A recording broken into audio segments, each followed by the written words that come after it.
वसुदेवसुतं देवं कंसचाणूरमर्दनं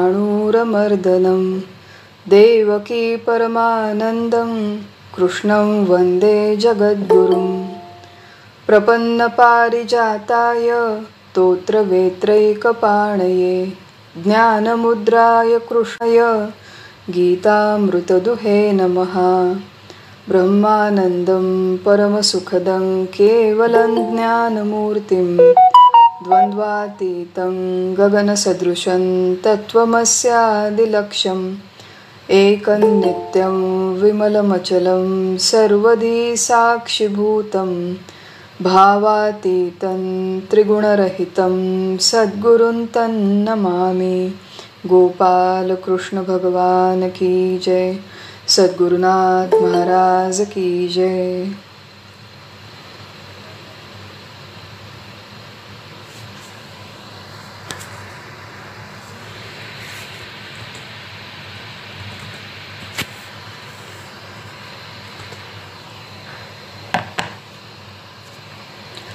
सब लोगों को प्रणाम, सबको वंदन करती हूँ। भगवद गीता इस अत्यंत महत्वपूर्ण ग्रंथ का अभ्यास हमने इसका प्रारंभ किया है। इसके पहले कुछ 3 या 4 सत्र हमने भगवद गीता का केवल प्रास्ताविक देखा। प्रस्तावना पर प्रवेश के पहले कुछ आवश्यक बातें हैं उनका अभ्यास किया, जिसमें मुख्यतः भगवद गीता की महती, अनुबंध चतुष्टय और षड्लिंगों का हमने अभ्यास किया। और उसके बाद प्रत्येक अध्याय के अंत में आने वाली पुष्पिका, जो समाप्ति दर्शक विधान है, उसमें जो महत्वपूर्ण पद है उनका हमने विचार किया।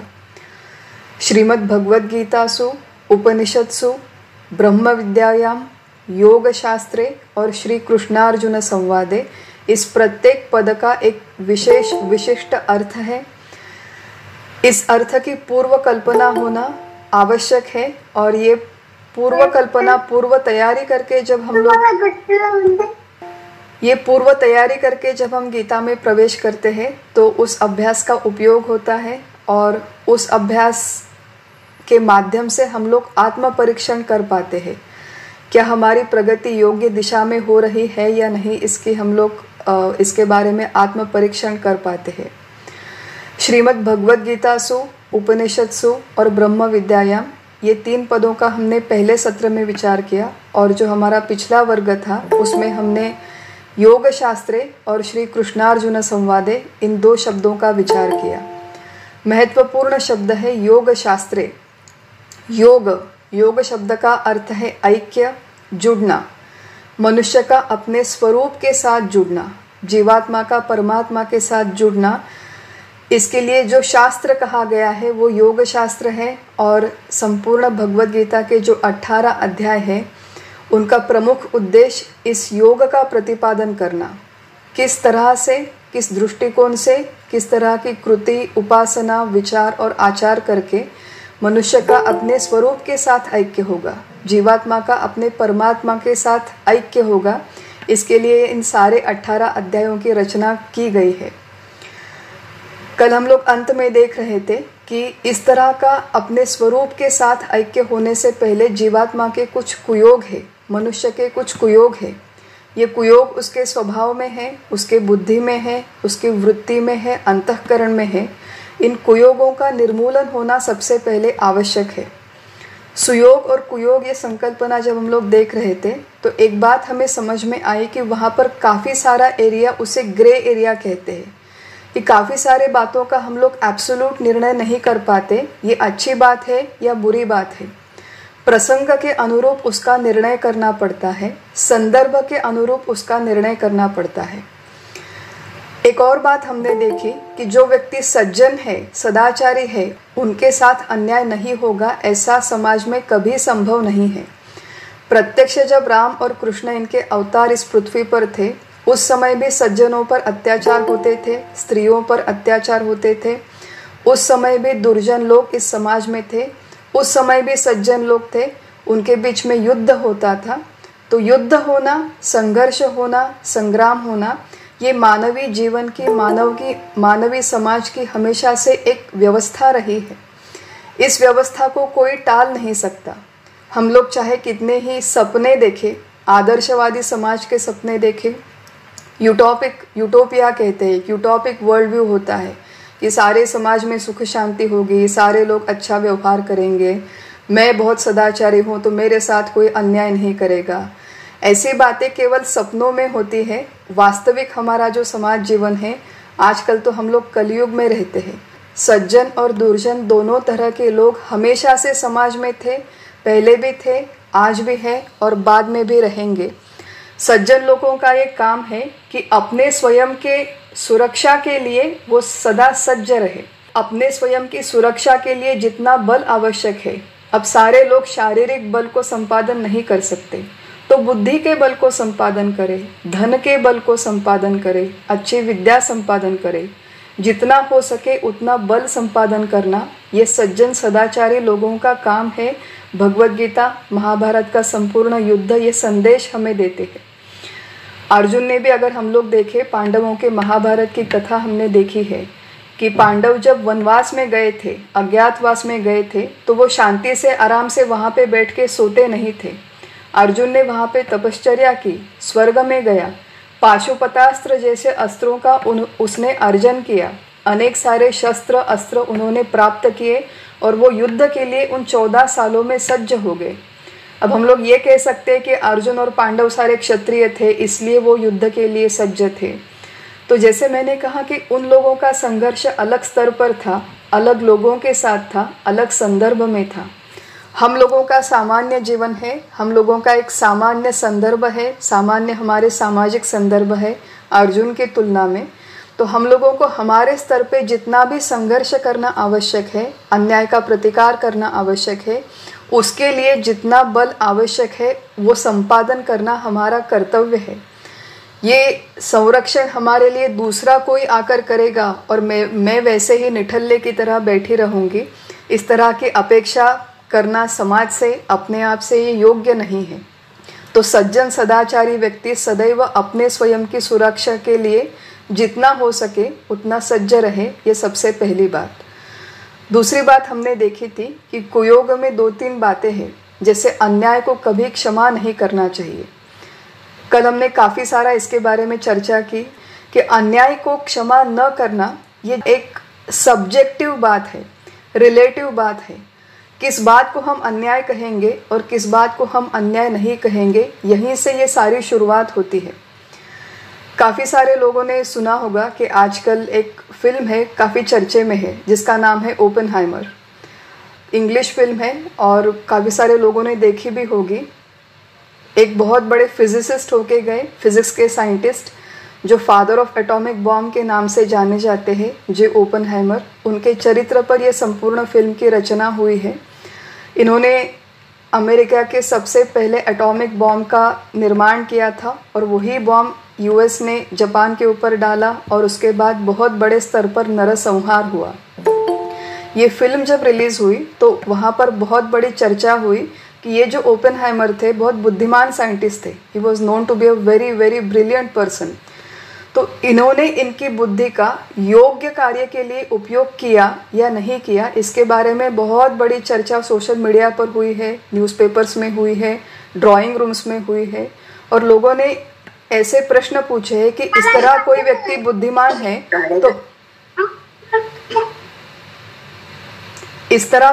बुद्धिमान है तो उसे अपनी बुद्धि इस तरह के एटॉमिक बॉम्ब की निर्मित में इन्वेस्ट करना क्या ये योग्य बात है?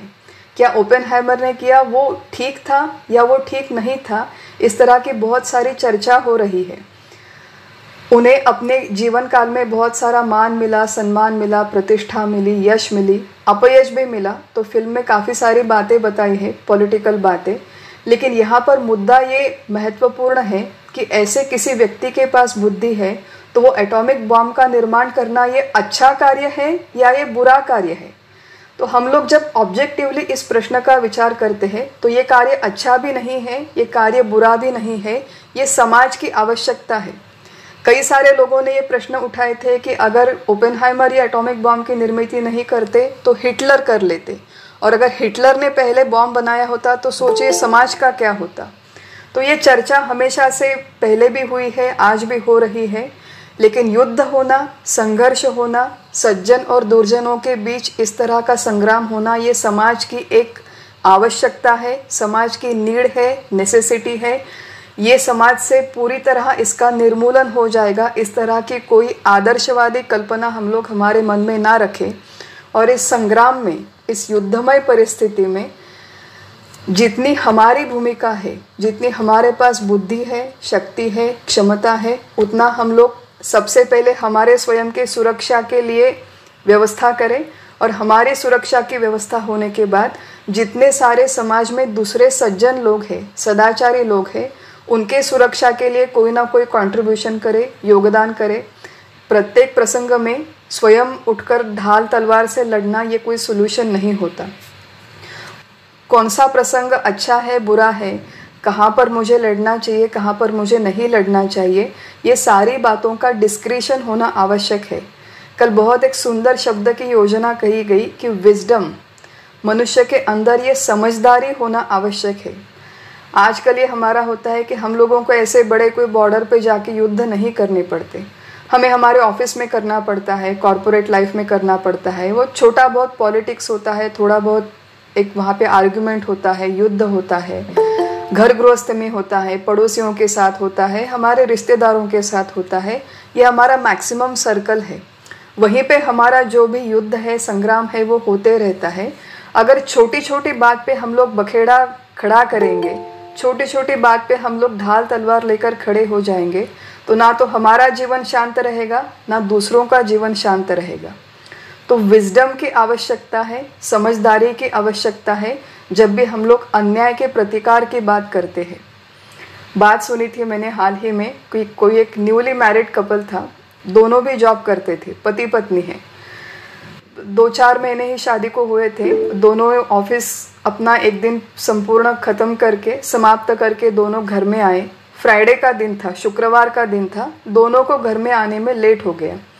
तो घर के बाहर गेट पे ही दोनों की मुलाकात हुई कि आज तुम्हें भी लेट हो गया, मुझे भी लेट हो गया।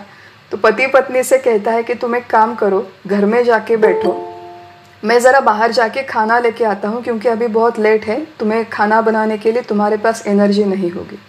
पत्नी घर में जाके बैठती है, पति होटल में चला जाता है। तो होटल में बहुत बड़ा वेटिंग होता है, उसे वहीं पर 1-8 घंटा रुकना पड़ता है। 1-1.5 घंटा रुक के वो खाना पैक करके घर में जब लेकर आता है तो पत्नी ज़ोर से उसके ऊपर बरस पड़ती है।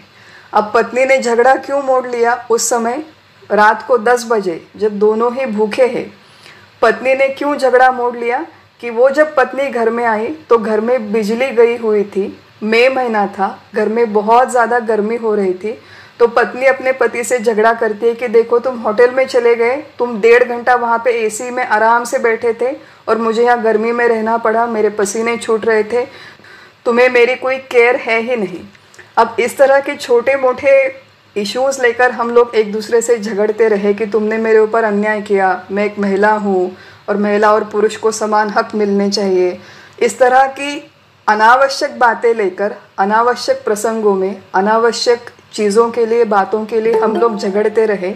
तो यहाँ पे भगवत गीता में जो आगे आने वाला संदेश है, आगे आने वाला तत्वज्ञान है, उसकी प्राप्ति हमें कभी होना संभव नहीं है। तो संदर्भ है, प्रसंग है, उसके अनुसार हम लोग प्रतिकार करें। कहाँ पे करना चाहिए, कहाँ पे किस तरह का प्रतिकार करना चाहिए, कहाँ पे आवाज़ बढ़ाने की आवश्यकता होती है, कहाँ पर आवाज़ कम रख के प्रतिकार करने की आवश्यकता होती है। कल हमने एक उदाहरण देखा कि एक माता पिता है जो अपने बेटे को या फिर सास ससुर है जो अपने जमाइयों को बहुत ज़्यादा मिठाई खिलाना चाहते हैं। अब ये माता पिता और ये सास ससुर ये कोई दुर्वर्तनी व्यक्ति नहीं है, ये अन्याय करने वाले लोग नहीं हैं, ये हमारे ही घर में रहने वाले लोग हैं, हमसे प्रेम करने वाले लोग हैं। तो इनके साथ हमें केवल कन्फ्रंट करने की आवश्यकता है, उनके साथ हमें झगड़ा मोड़ने की, ढाल तलवार लेके लड़ाई करने की, चिल्लाने की आवश्यकता नहीं होती। इस तरह के छोटे मोटे पेटेड इश्यूज़ पे जब हम लोग झगड़ते हैं, घर में कलह निर्माण होता है, तो उसका सबसे बड़ा असर हमारे स्वयं के पारमार्थिक आध्यात्मिक साधना पर होता है। तो माता पिता है, बुजुर्ग है, वो केवल उनके दृष्टिकोण से, उनके प्रेम की अभिव्यक्ति के अनुसार बेटे को, जमाइये को मिठाई खिलाना चाहते थे। वो बेटे के हित में नहीं है, पत्नी जब ये समझ जाती है तो शांति से आराम से ये बातें अपने घर के बड़े बुजुर्गों को समझाई जा सकती है। ये व्यक्ति कोई दुर्जन व्यक्ति नहीं है, ये कोई दुर्व्यवहार भी नहीं है, ये केवल एक हमारे दिन प्रतिदिन के रूटीन लाइफ की एक विसंगति है। हम लोगों की एक दूसरे के लाइफस्टाइल चॉइसेस जिसे हम कहते हैं, वो लाइफस्टाइल चॉइसेस जब मैच नहीं करते एक व्यक्ति के दूसरे व्यक्ति से, तो घर में उसके लिए छोटे बड़े विवाद निर्माण हो जाते हैं। इन सारी बातों को टैकल करने के लिए विजडम चाहिए, समझदारी चाहिए। हमारे गुरुजी हमसे कहते हैं कि जीवन में आज हमारे जितनी भी समस्याएं हैं उनको रिजॉल्व करना है तो वो 80% काम कॉमन सेंस का है, 80% काम केवल विजडम का है, कॉमन सेंस का है। अगर हम लोग थोड़े से अवेयर रहेंगे, अगर हम लोगों को थोड़ी सी भी समझ है हमारे स्वयं के घर की परिस्थिति की, लोगों के स्वभाव की, समाज के अभिसरण की, तो काफ़ी सारी बातें हम लोग ऑब्जर्व करके शांति से विचार करके उनको रिजॉल्व कर सकते हैं। प्रत्यक्ष भगवत गीता का जो तत्वज्ञान है, वेदांत शास्त्र का जो तत्वज्ञान है, उसका बहुत कम समय में हमें एक्चुअली उपयोग करना पड़ता है। अधिकाधिक बातें हम लोग केवल कॉमन सेंस से रिजॉल्व कर सकते हैं, टैक्टफुली रिजॉल्व कर सकते हैं, स्ट्रेटेजिकली रिजॉल्व कर सकते हैं। तो ये एक भगवत गीता में प्रवेश करने से पहले ये केवल हमारी पूर्व तैयारी है, केवल एक दृष्टिकोण है। इसको हम लोग थोड़ा सा विकसित करें और उसके बाद हम लोग गीता में प्रवेश करेंगे तो उसका उपयोग होगा। एक और बात हमने कल देखी थी कि ये जो संपूर्ण तत्वज्ञान है, इसके जब तक मनुष्य को प्रत्यक्ष अनुभूति नहीं आती तब तक उसे अंतिम सुख नहीं मिलेगा। चाहे हम लोग जीवन में कितना भी प्रयास कर ले, कितने भी हम लोग उछल कूद कर ले। मराठी में हमारे कहते हैं कि कितीही उड्या मार तू, कितीही उड्या मार मतलब कितनी भी चाहे तुम उछल कूद कर लो। मैंने ये क्षेत्र में जाके बहुत बड़ा योगदान दिया, मैंने किसी NGO के लिए काम किया, मैंने बहुत बड़ा अन्नदान किया, वस्त्रदान किया, मैंने जाके गरीबों में कपड़े बांटे, इस तरह का बहुत सारा कार्य भी मैंने कर लिया, लेकिन उससे अंतिम शांति मिलने वाली नहीं है। हम लोगों की ये धारणा होती है कि जो भी सुख शांति समाधान हमें आज हमारे जीवन में चाहिए, उसकी प्राप्ति के लिए हम लोग कृत्रिम पद्धति से प्रयत्न करते हैं। कृत्रिम मतलब आर्टिफिशियल। किस तरह से कि किसी महिला से मेरी बात हो रही थी, वो सातारा में रहती है, छोटा सा गांव है महाराष्ट्र में। तो वो मुझसे पूछ रही थी कि हैदराबाद क्या बहुत बड़ा शहर है? मैंने कहा बहुत बड़ा शहर है। तो उसने पूछा कि आपके यहाँ कोई नौकरी मिलती है क्या? मेरे बेटा है जो BCom हुआ है, उसकी नौकरी लगवानी है। तो हम लोग सोचते हैं कि ये हमारा गांव बदल के हम लोग बड़े शहर में आ जाएंगे, बड़ी नौकरी मिल जाएगी तो हमें सुख मिल जाएगा। अब देखिए, व्यावहारिक उन्नति के दृष्टिकोण से इस तरह से गांव बदलना, नौकरी बदलना आवश्यक होता है। हमें धन मिले, हमें प्रॉस्पेरिटी मिले, हमारी समृद्धि हो, इन सारी बातों को हमारे धर्म में मान्यता है, हमारे शास्त्र में मान्यता है। लेकिन ये जो सोच है कि गांव के बदलने से, नौकरी के बदलने से, अधिक धन की प्राप्ति के बाद मुझे सुख मिलेगा, ये बाद में सुख मिलने वाली संकल्पना ठीक नहीं है। अधिक धन मिलने के लिए मनुष्य अवश्य प्रयत्न करे, अपनी परिस्थिति बदलने के लिए भी प्रयत्न करे। काल होता है, जैसे कोरोना का काल था, तो बहुत सारे लोग सोचते थे कि एक बार ये कोरोना का पेंडेमिक खत्म हो जाएगा, उसके बाद हम लोग सुखी होंगे। आज मैं परिस्थिति में बहुत प्रतिकूल हूँ, घर में बहुत बीमारी है, तो ये बीमारी कम हो जाएगी, उसके बाद मैं सुखी होंगी। तो ऐसे देश बदलने से, काल बदलने से, परिस्थिति बदलने से उसके बाद मुझे सुख मिलेगा, ये जो हमारी संकल्पना है, ये कृत्रिम सुख की संकल्पना है। ये कृत्रिम सुख की प्राप्ति के लिए प्रयत्न है। इस तरह का सुख हमें भगवत गीता नहीं सिखाती। गीता हमें जिस दिशा में लेकर जाने वाली है वो निरपेक्ष सुख है। वो किसी व्यक्ति, वस्तु, घटना या परिस्थिति पर निर्भर नहीं। ऐसा वो सुख, निरपेक्ष सुख, अखंड सुख, कभी समाप्त न होने वाला, क्षय न होने वाला, परिवर्तन न होने वाला, अखंड रहने वाला, टिकने वाला शांति, समाधान, सुख और निर्भयता, इसकी प्राप्ति हमें हो, प्रत्येक मनुष्य को हो। इसलिए गीता हमें मार्गदर्शन करती है, इस दिशा में वो लेकर जाना चाहती है, और इसलिए हम लोग यहाँ पर गीता का ये अभ्यास कर रहे हैं।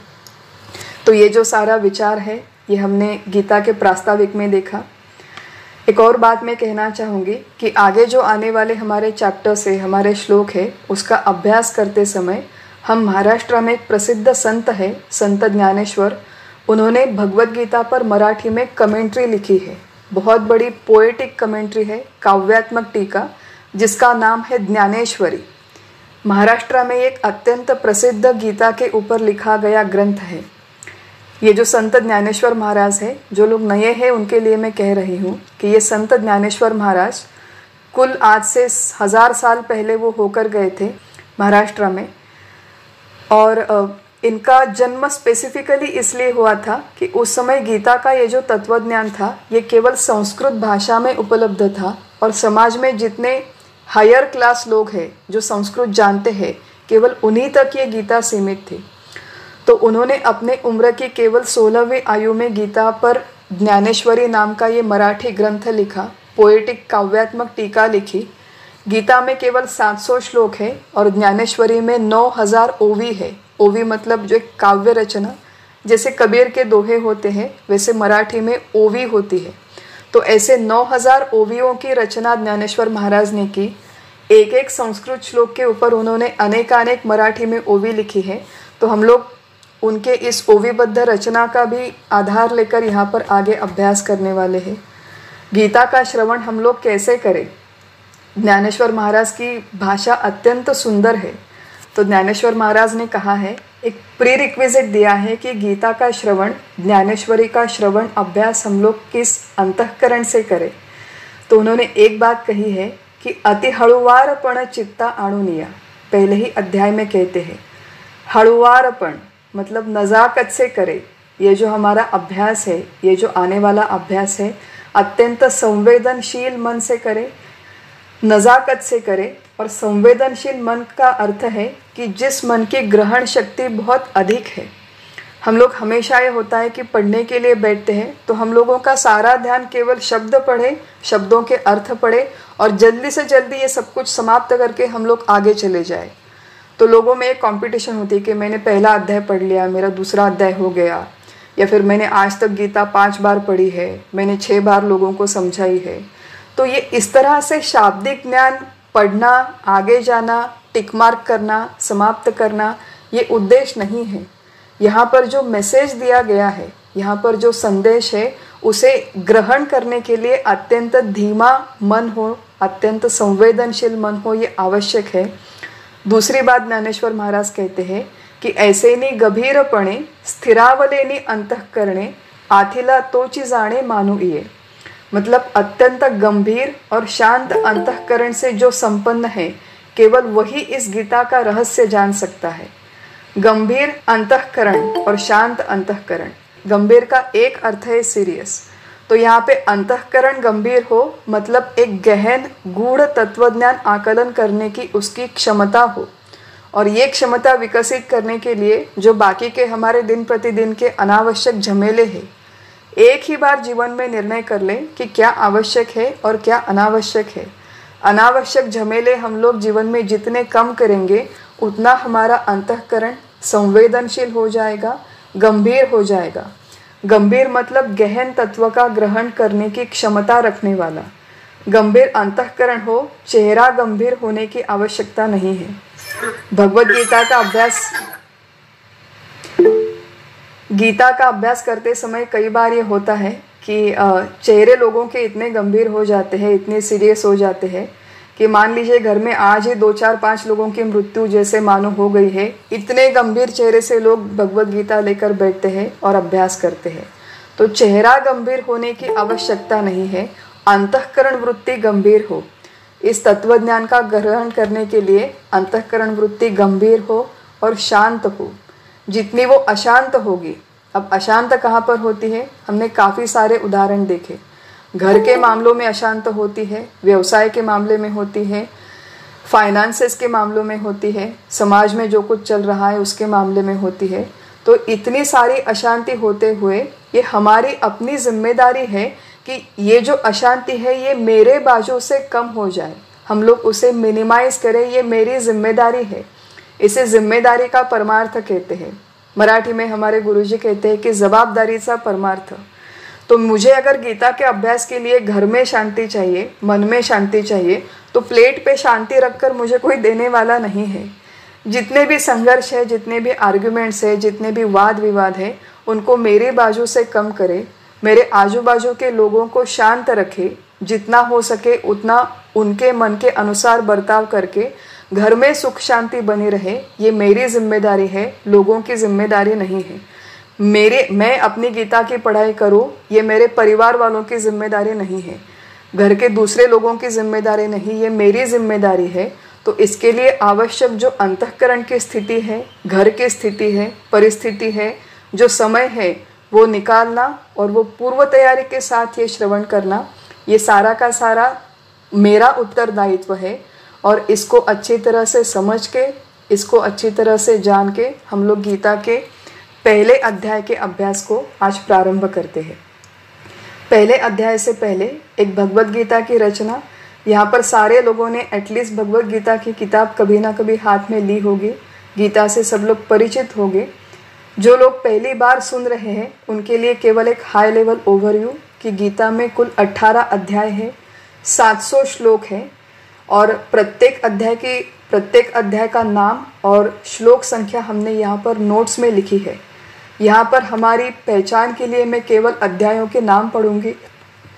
पहला अध्याय है अर्जुन विषाद योग, दूसरा अध्याय है सांख्य योग, तीसरा कर्म योग, चौथा ज्ञान कर्म संन्यास योग, पांचवा कर्म संन्यास योग, छठा आत्म संयम योग या फिर ध्यान योग, सातवां ज्ञान विज्ञान योग, आठवां अक्षर ब्रह्म योग, नौवां राज विद्या राजगुह्य योग, 10वां विभूति योग, 11वां विश्वरूप दर्शन योग, 12वां भक्ति योग, 13वां क्षेत्र क्षेत्रज्ञ विभाग योग, 14वां गुणत्रय विभाग योग, 15वां पुरुषोत्तम योग, 16वां दैवासुर संपद विभाग योग, 17वां श्रद्धात्रय विभाग योग और 18वां अध्याय है मोक्ष संन्यास योग। ऐसे गीता में कुल 18 अध्याय है, 700 श्लोक है और उसमें से जो पहला अध्याय है अर्जुन विषाद योग, उसके अभ्यास को हम लोग आज प्रारंभ करते हैं।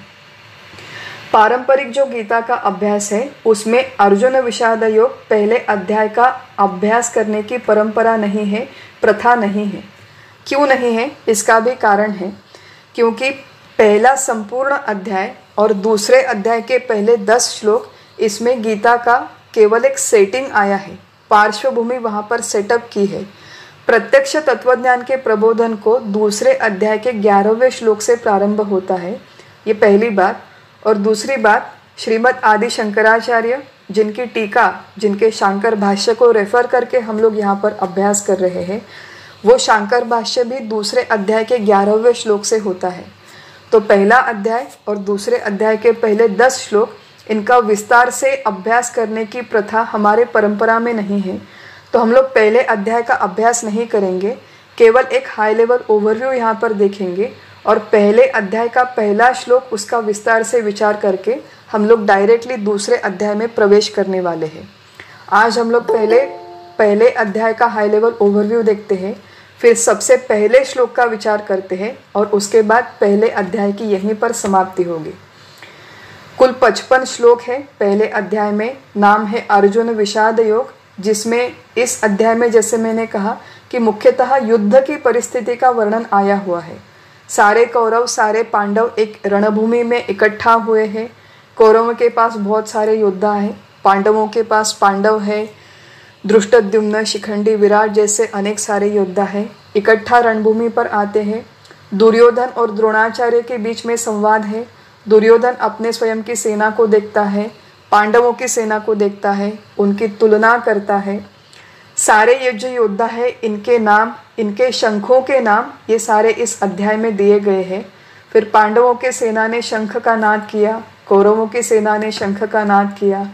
न केवल शंख, तो नगाड़ा, ढोल, मंजीरा जैसे अनेक सारे वाद्य उस रणभूमि पर बजे और ये सारा युद्ध की परिस्थिति का प्राथमिक वर्णन पहले अध्याय में आया है। सब लोग महाभारत की कहानी जानते होंगे कि ये जो सारा संपूर्ण युद्ध का वर्णन है वो संजय अपने महल में बैठ के राजा धृतराष्ट्र से कर रहे हैं।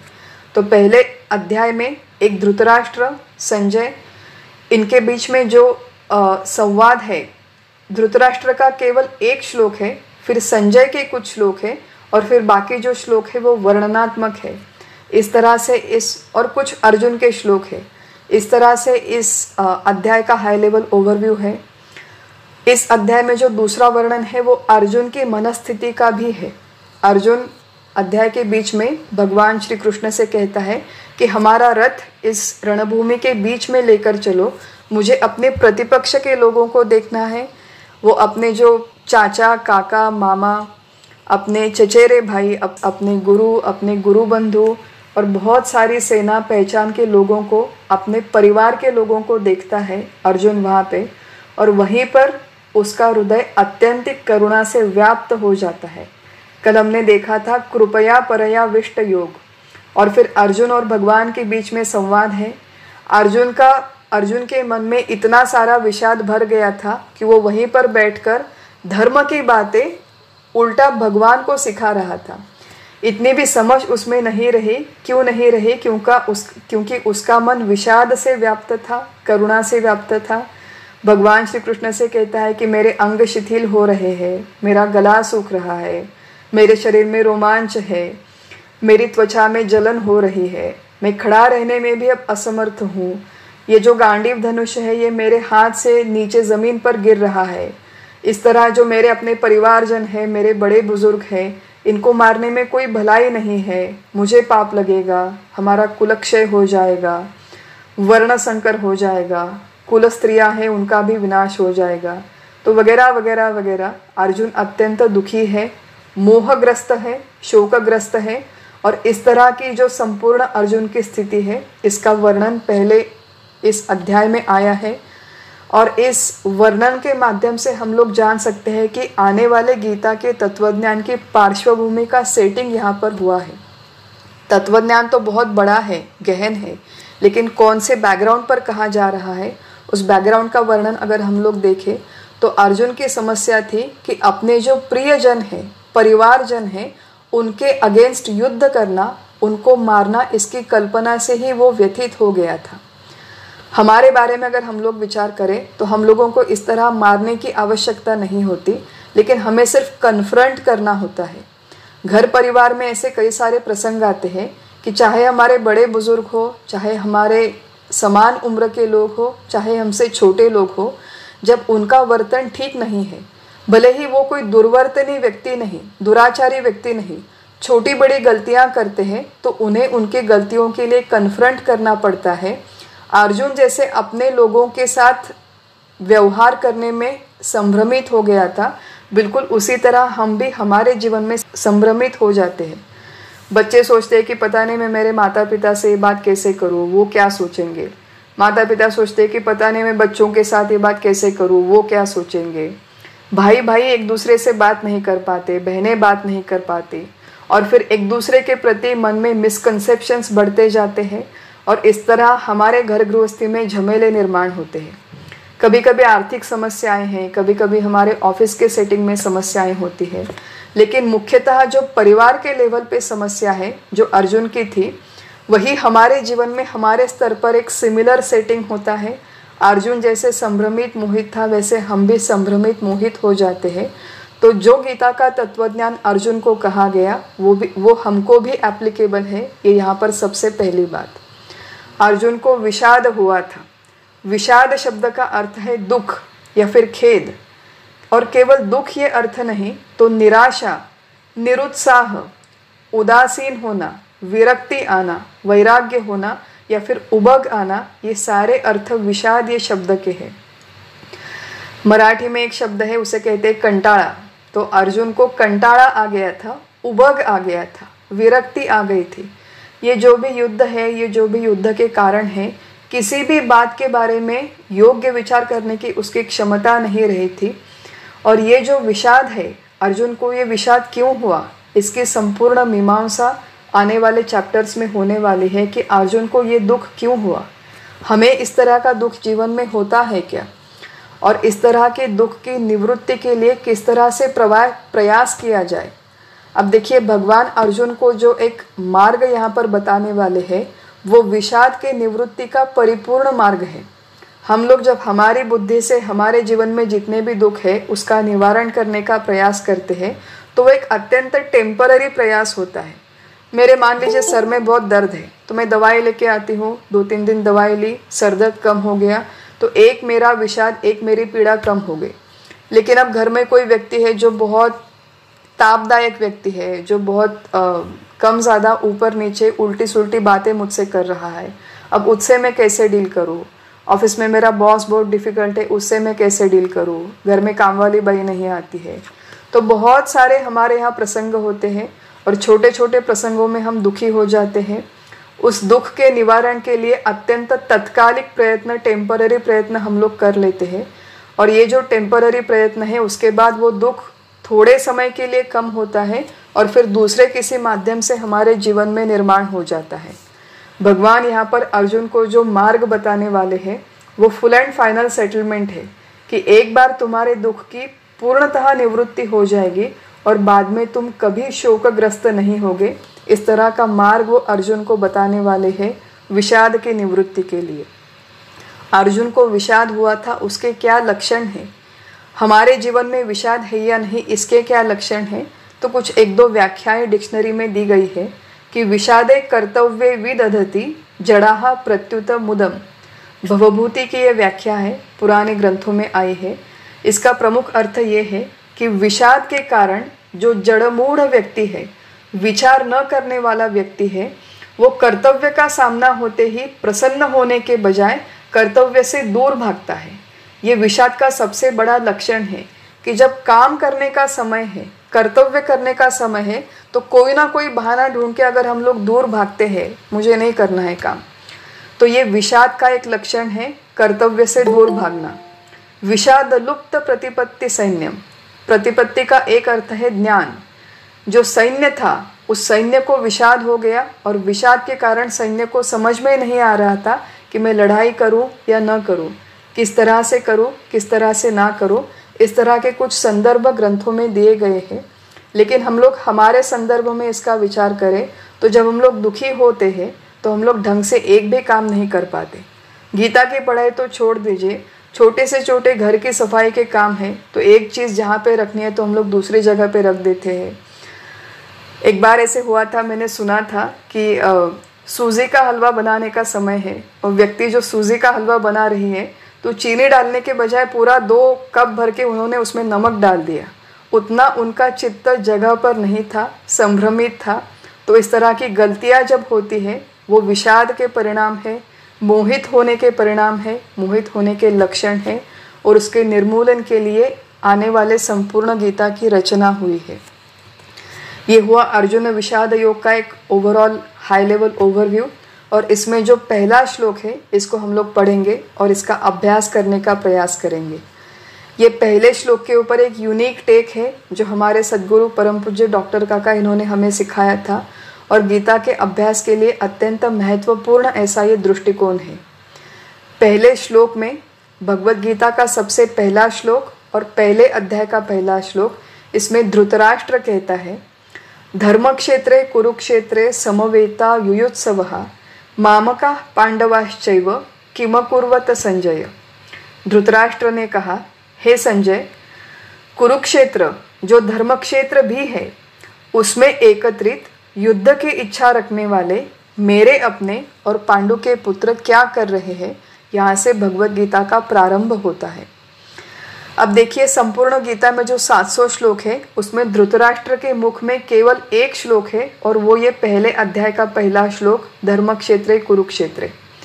इस श्लोक का अभ्यास करने से पहले इस श्लोक की महती जानने के लिए, इस श्लोक की खासियत जानने के लिए हम लोग थोड़ा सा एक बैकग्राउंड देखते हैं कि संपूर्ण गीता सुनने के बाद गीता के श्रोताओं पर उस श्रवण का क्या असर हुआ, क्या परिणाम हुआ। गीता जब कही गई, गीता का जो प्रबोधन हुआ उसके 3 प्रमुख श्रोता थे।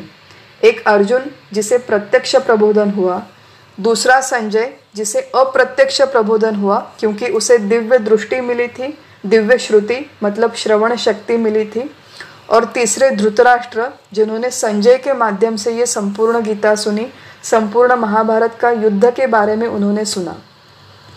तो गीता का प्रबोधन सुनने के बाद अर्जुन के ऊपर क्या परिणाम हुआ, संजय के ऊपर क्या हुआ और धृतराष्ट्र के ऊपर क्या हुआ, इसका थोड़ा एनालिसिस करते हैं।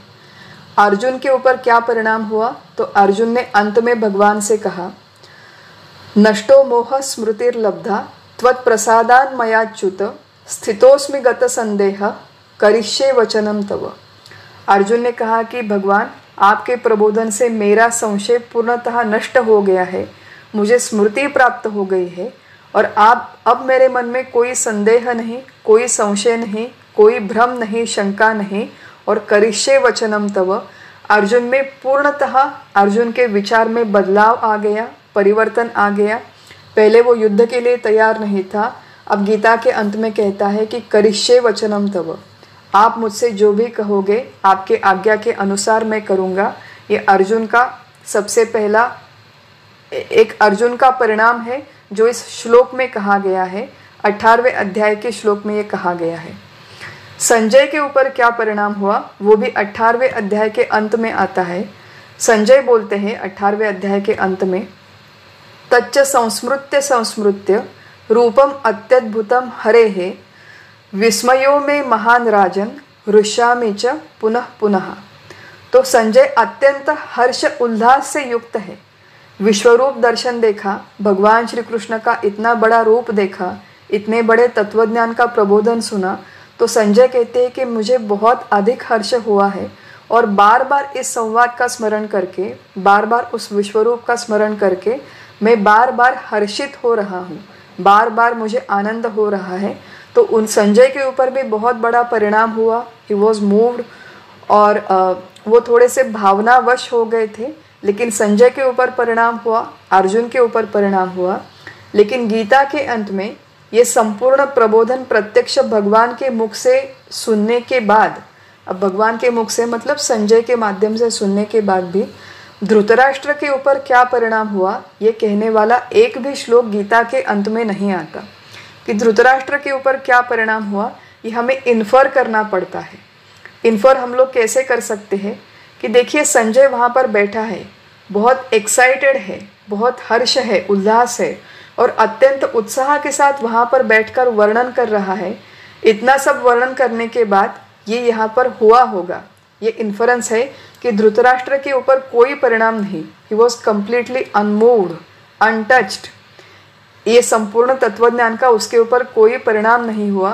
धृतराष्ट्र केवल एक ही विचार में बैठा है कि युद्ध का कब प्रारंभ होगा, कब ये युद्ध स्टार्ट होगा, कब मेरे बेटे कौरव दुर्योधन पांडवों के साथ लड़ेंगे, कब उनकी जीत होगी। तो वो केवल अत्यंत लोकल, अत्यंत लिमिटेड, मर्यादित विचार, ये युद्ध, मेरे पुत्र, उनकी जीत, उसी विचार में वो डूबा हुआ था। ये जो इतनी बड़ी गीता है उसका इतना बड़ा प्रभाव धृतराष्ट्र पर बिल्कुल नहीं हुआ। ये एक इन्फरेंस है।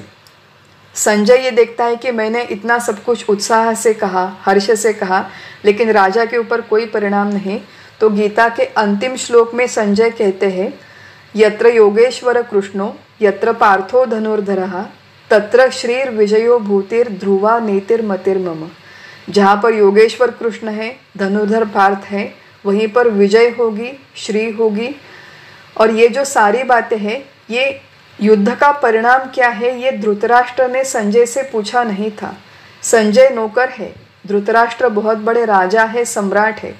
अब मान लीजिए मैं किसी कंपनी में नौकरी करती हूँ और एक छोटे से एकदम जूनियर लेवल पे काम करती हूँ, तो वहाँ पे जाके बहुत बड़े सीईओ से मैं एकदम से जाके नहीं कह सकती कि आपकी कंपनी डूबने वाली है, आपका ये जो प्रोडक्ट है ये एकदम बकवास प्रोडक्ट है, इसका कोई मतलब नहीं है। ऐसी बातें जाके हम लोग डायरेक्टली कंपनी के जो मालिक है उनसे नहीं करते। ऐसा रिवाज नहीं है, ऐसी पद्धति नहीं है, ऐसा प्रोटोकॉल नहीं है। अब संजय एक छोटा सा नौकर है, मामूली सा सारथी है, वहाँ पे धृतराष्ट्र के सामने बैठकर डायरेक्टली युद्ध का परिणाम उसे कह रहा है। तो हम लोग ये संजय के वाक्य से इन्फर कर सकते हैं कि धृतराष्ट्र केवल युद्ध के परिणाम के बारे में सोच रहा है, गीता के तत्वज्ञान का उसके ऊपर कोई असर नहीं हुआ। तो युद्ध का ये जो परिणाम है, एक उत्स्फूर्त उद्गार वहाँ पे संजय के मुख से निकला, क्योंकि उन्होंने भगवान श्री कृष्ण की महत्ता देखी थी, अर्जुन की महत्ता तो उन्हें पता थी। तो इतनी बड़ी विभूति, इतने बड़े भगवान जहाँ पर है और धनुर्धारी अर्जुन जहाँ पर है, वहीं पर विजय होने वाली है। ये संजय अपने राजा से बिना पूछे बोलता है, बिना पूछे प्रश्न का वो उत्तर देता है। उस उत्तर से हम लोग धृतराष्ट्र के मन के स्थिति का इन्फरेंस लगा सकते हैं। ये हुई भगवत गीता की बात। इसी बात में ज्ञानेश्वरी नाम का जो ग्रंथ है, वहाँ पर एक और हमारे जो ज्ञानेश्वर महाराज हैं, उन्होंने धृतराष्ट्र की स्थिति वर्णन करने के लिए एक सुंदर सी मराठी ओवी लिखी है। तो ज्ञानेश्वर महाराज कहते हैं कि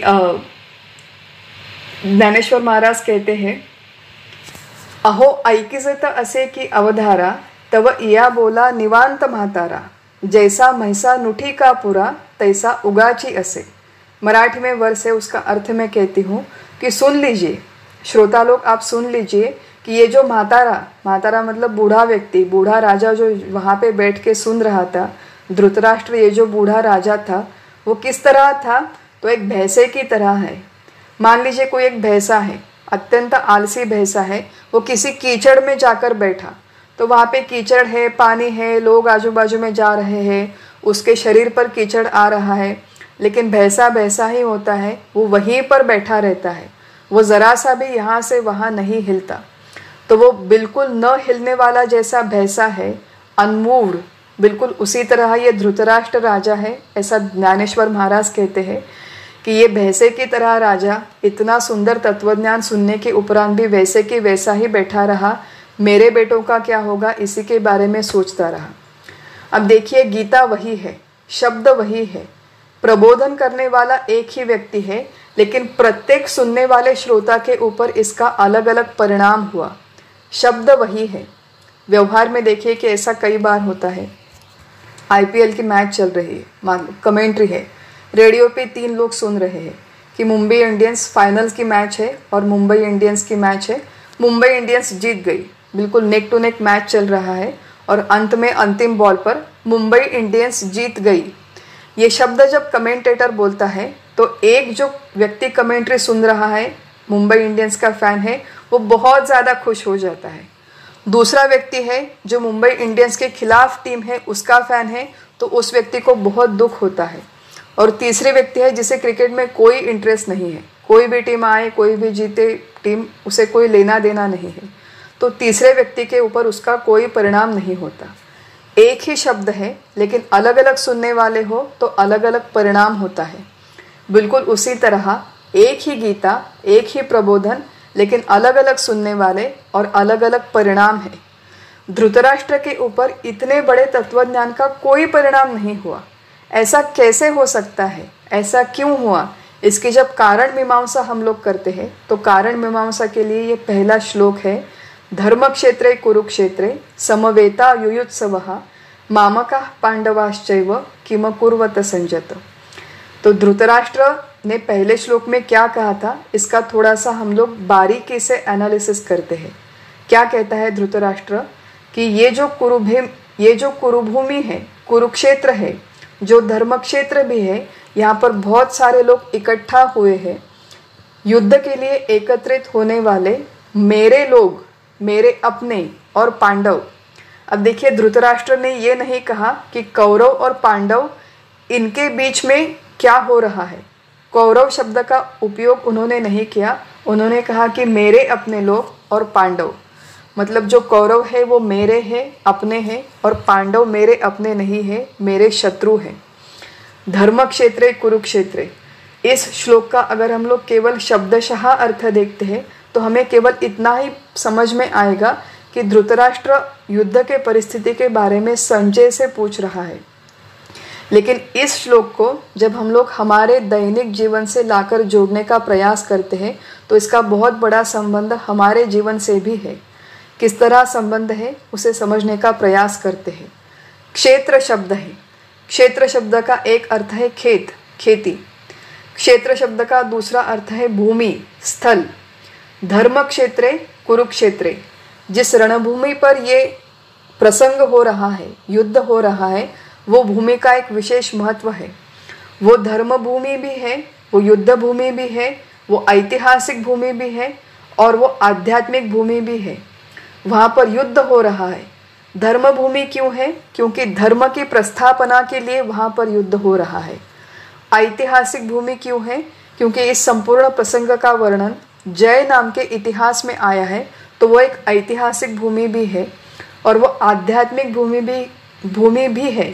क्यों महत्वपूर्ण है? क्योंकि मानवीय जीवन से जुड़ा हुआ सबसे महत्वपूर्ण और उच्चतम तत्वज्ञान उस भूमि पर कहा गया, उसका प्रबोधन हुआ, इसलिए अत्यंत महत्वपूर्ण भूमि है जहाँ पर पांडव और कौरव इकट्ठा हुए हैं, ऐसा इस श्लोक का एक डायरेक्ट अर्थ है। अब इसका थोड़ा सा और गहनता से विचार करते हैं, सूक्ष्मता से विचार करते हैं। क्षेत्र शब्द का एक और अर्थ है जो भगवद गीता के 13वें अध्याय में आया है। इदम शरीरम कौन्तेय क्षेत्रमित्यभिधीयते। हे कौन्तेय, हे कुंती पुत्र, इस शरीर को क्षेत्र ऐसे कहा जाता है। तो क्षेत्र शब्द का तीसरा अर्थ है शरीर, और यही शरीर जब अगर धर्म भूमि भी है, कर्म भूमि भी है, धर्म क्षेत्र भी है, कुरुक्षेत्र भी है। अब यहाँ पर हम लोग जो विचार करने वाले हैं वो केवल नरदेह का विचार है, वो किसी प्राणी के, भैंस के या गाय के या बैल के शरीर का विचार यहाँ पर नहीं हो रहा है। ये मानवीय शरीर का विचार कर रहे हैं। मानवीय शरीर को क्षेत्र कहते हैं। धर्म क्षेत्र भी है, कुरुक्षेत्र भी है। धर्म क्षेत्र क्यों? क्योंकि इस मानवीय शरीर को धर्म की आज्ञाएं दी जा सकती है, समझाई जा सकती है। धर्म की परिभाषा मानवीय शरीर को समझती है, मानव प्राणी को समझती है। ये अच्छा है, ये बुरा है, ये योग्य है, ये अयोग्य है, ये करना चाहिए, ये नहीं करना चाहिए, ये सारी बातें, अच्छे बुरे का फर्क मनुष्य को समझाया जा सकता है। इसलिए इसी मनुष्य के क्षेत्र को धर्म क्षेत्र कहते हैं। कुरु त्वम नियतम कर्म कुरु, ये गीता की आज्ञा है कि तुम अपना नियत कर्म निष्ठा से करो, लगन से करो।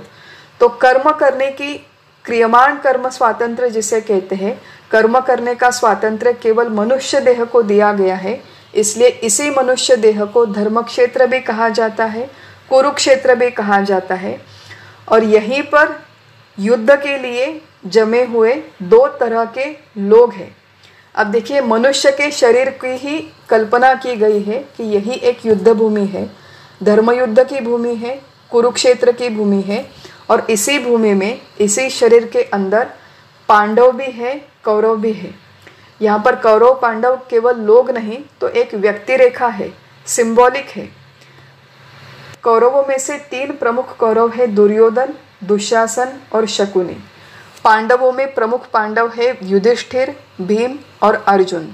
हम लोग इन 6 लोगों को लेते हैं और इसका थोड़ा सा विचार करते हैं कि इसमें से प्रत्येक व्यक्ति एक रिप्रेजेंटेटिव है, व्यक्ति रेखा है। दुर्योधन कुछ दुर्गुणों का प्रतीक है, दुशासन शकुनी कुछ दुर्गुणों का, कुछ स्वभाव विशेषों का प्रतीक है, उन्हें वो रिप्रेजेंट करते हैं।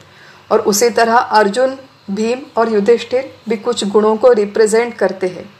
और ये जो सारे व्यक्ति रेखाएं हैं, जिन गुणों को वो रिप्रेजेंट करते हैं, वो सारे के सारे गुण, चाहे सद्गुण हो दुर्गुण हो, वो सारे के सारे मनुष्य शरीर के अंदर होते हैं। और सबसे बड़ा संग्राम, सबसे बड़ा युद्ध हमारे अंदर जो कौरव है, हमारे अंदर जो पांडव है, उनके स्वभाव विशेष है, उन्हीं के बीच में सबसे बड़ा युद्ध होता है। हम लोग हमेशा बाहर के समाज के संग्राम की, संघर्ष की बातें करते हैं, लेकिन सबसे बड़ा युद्ध हमारे अंदर होता है। इस श्लोक का अगर हम लोग योग्य दृष्टिकोण से विचार करेंगे तो ये अंदर का संग्राम, अंदर का संघर्ष हमें अच्छी तरह से समझ में आ जाएगा, इसका अवेयरनेस हमें आएगा। तो हम लोग, हमारी मूल संकल्पना क्या है कि धृतराष्ट्र पर इस गीता का कोई परिणाम नहीं हुआ। क्यों नहीं हुआ? क्योंकि उसने कौरवों को अपना माना।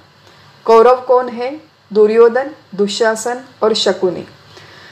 धृतराष्ट्र जब कहता है कि ये कौरव मेरे हैं, ये पुत्र मेरे हैं, तो केवल वो उन व्यक्तियों को नहीं, तो व्यक्तियां जिन गुणों को रिप्रेजेंट करती है, उन गुणों को वो अपना मानता है। दुर्योधन अत्यंत लोभी है, मानी है, अन्यायी है। दुशासन कामी है, उन्मत्त है, अविचारी है। शकुनी अत्यंत कपटी है। जब धृतराष्ट्र कहता है कि दुर्योधन, दुशासन, शकुनी मेरे हैं, तो केवल उन व्यक्तियों को नहीं, तो उन सारे गुणधर्मों को वो अपना मानता है कि ये मेरे गुणधर्म हैं, ये जो गुण है, ये जो दुर्गुण है, ये मुझे अत्यंत प्रिय है। इस तरह से धृतराष्ट्र मोहित था, अंधा था, इन दुर्गुणों को वो अपना मानता था, इन दुर्गुण के साथ उसका सख्य था, इसलिए इस संपूर्ण भगवद गीता के तत्वज्ञान का उसके ऊपर कोई असर नहीं हुआ। उसके विपरीत जो पांडव है वो सद्गुणों को रिप्रेजेंट करते हैं। अर्जुन के बारे में गीता में कहा गया है कि वो अनसूय है। अर्जुन के बारे में ये भी कहा गया है, ये ज्ञानेश्वर महाराज ने जो आगे के शब्द है वो ज्ञानेश्वर महाराज ने अर्जुन के बारे में लिखे हैं। सुमन, शुद्धमति, अनिंदकु, अनन्य गति, प्राज्ञ है, आस्था है उसके मन में और आज्ञाधारक है। हम लोग इसका विस्तार से विचार करने वाले हैं। भीम अत्यंत बलवान है, धर्म का रक्षक है और युधिष्ठिर की सत्य निष्ठा है, सत्य के प्रति अत्यंत निष्ठ है। तो ये जो तीनों लोग हैं वो एक सद्गुणों के सेट को रिप्रेजेंट करते हैं। धृतराष्ट्र उन सद्गुणों को अपना नहीं मानता, धृतराष्ट्र केवल दुर्गुणों को अपना मानता है। वो दुर्गुण उसे स्वयं अपने निजी जीवन में अत्यंत प्रिय है, इसलिए संपूर्ण गीता सुन के उसका धृतराष्ट्र के ऊपर कोई परिणाम नहीं हुआ।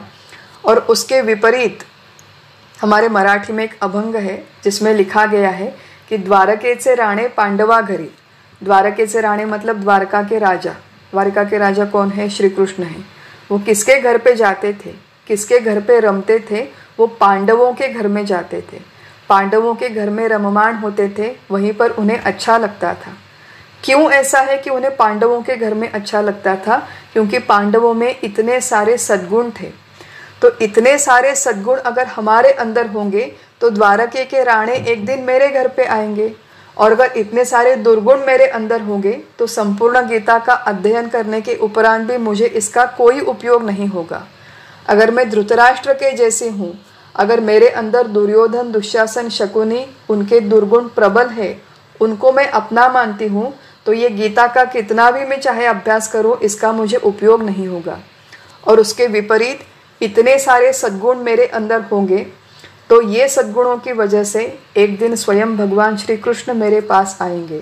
द्वारकेचे राणे पांडवा घरी नहीं, द्वारकेचे राणे मेरे घर में आएंगे। ऐसी हमारी थोड़ी तो एक आकांक्षा हो। व्यवहार में हम लोग इतने एम्बिशियस होते हैं, बड़े बड़े सपने हैं, बड़े बड़े हमारी आशाएं होती है। तो ऐसी आशा आकांक्षा थोड़ी बहुत पारमार्थिक लाइफ में भी हो कि हम लोग 24 घंटे 25 साल, हमारे यहाँ लोग हरिपाठ कहते हैं, हरिपाठ में 25 साल तक यही है कि द्वारकेचे राणे भगवान श्री कृष्ण पांडवों के घर पे है, कभी तो भगवान मेरे घर पे आए, ऐसी इच्छा हमारे मन में निर्माण हो। और इस तरह भगवान मेरे घर में आने के लिए इन सद्गुणों को वृद्धिंगत करना, इन सद्गुणों को बढ़ाना आवश्यक है। देखिए, हमारा जब मनुष्य जन्म हुआ तो कोई भी व्यक्ति पूरी तरह से अच्छी या फिर पूरी तरह से बुरी बन के नहीं आती। बहुत कम लोग ऐसे होते हैं कि जो मेजॉरिटीली जो दुर्जन होते हैं और जो मेनली सज्जन होते हैं। बहुत सारे लोग, हम जैसे सामान्य लोग बीच में होते हैं। हम लोगों के अंदर थोड़े बहुत दुर्गुण हैं, थोड़े बहुत सद्गुण हैं। मनुष्य देह में ये हमारा कर्तव्य है, ये हमारी जिम्मेदारी है कि हमारे अंदर जो अर्जुन, भीम और युधिष्ठिर है, इनके जो सद्गुण हैं इन्हें धीरे धीरे विकसित करें। आज भले ही मैं अनन्य गति नहीं हूँ, लेकिन इसे विकसित किया जा सकता है। आज भले ही मैं अन्यायी हूँ, लोभी हूँ, मानी हूँ, इसे धीरे धीरे कम किए जाना संभव है। तो इस तरह दुर्योधन, दुशासन के जो दुर्गुण हैं इन्हें धीरे धीरे कम करना, क्षीण करना, ये मेरा कर्तव्य है। और पांडवों के सद्गुण हैं, इन्हें बढ़ाना, ये भी मेरा कर्तव्य है। इस तरह से जब हम लोग विचार करेंगे तो इस श्लोक का हमें अच्छी तरह से उपयोग होगा। ये मेरा शरीर, यही धर्म क्षेत्र है, यही कुरुक्षेत्र है, मेरे ही अंदर कौरव है, मेरे ही अंदर पांडव है। इन दुर्गुणों को मैं कम करूँ, इन सद्गुणों को मैं बढ़ावा दूँ। इसलिए किस तरह से ये हम लोग करें, इसका संपूर्ण मार्गदर्शन गीता में आता है। इसलिए भगवान हमें प्रेरित करते हैं और इस दृष्टिकोण से हम लोग आगे आने वाले दूसरे अध्याय से आगे अभ्यास करने वाले हैं। आज हम लोग हमारा जो चिंतन है यहीं पर समाप्त करते हैं। हरिओम तत्सत।